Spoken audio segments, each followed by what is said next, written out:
Naku, na-overwhelmed naman po ako masyado. Kala ko ako si Willie Revilla.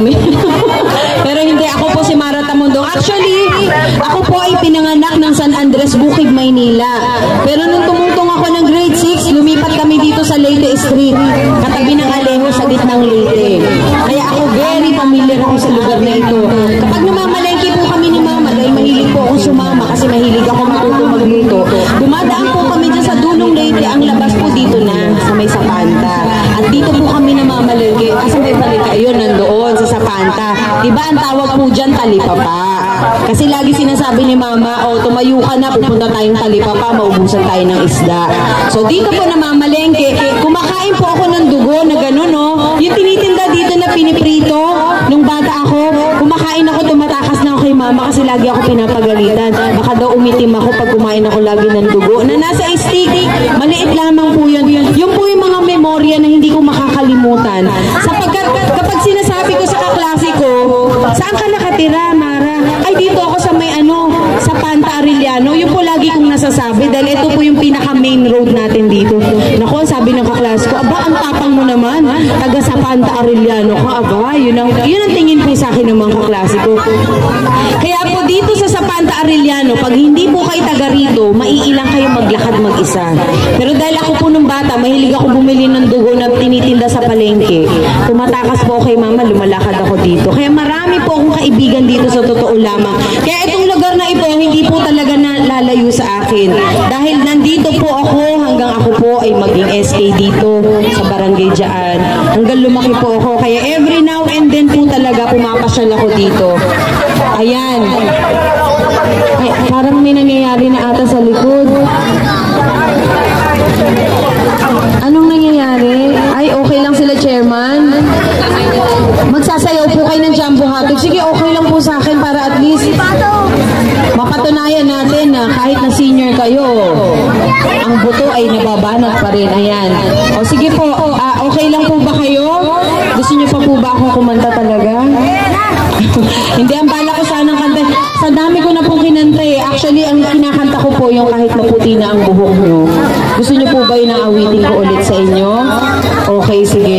Kasi abala ko sanang kantahin yung kay Whitney Houston, Greatest Love of All. Kaya lang baka akala niyo sumali ako sa contest. Pero ang aawitin ko po ito ay awitin ng pagmamahal at pasasalamat para sa inyo. Dahil sa mga senior, nakita niyo yung sacrifice na ibinibigay para sa pamilya. Mga bata, palakpakan naman natin yung mga lola natin at lolo, oh. Yehey! Mahal niyo ba sila? Oh, di ba? Ito po, ang awitin ay para sa inyo. Oh, sige po. Wala pong... Okay, okay. Wag na. Oo. Oh, sige po, tay. Sige.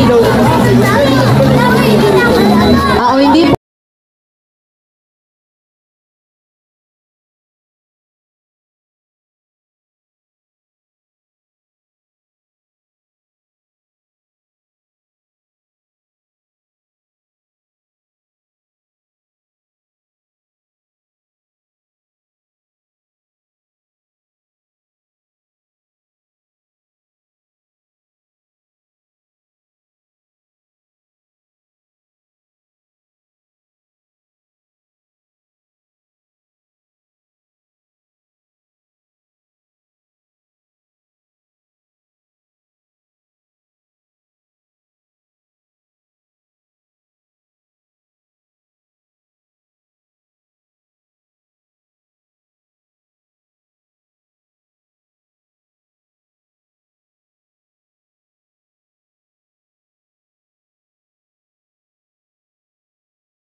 at gusto lang natin tumulong. Huwag po tayo magpaawat sa iba. Kailangan tumulong po tayo bumaba sa bawat barangay.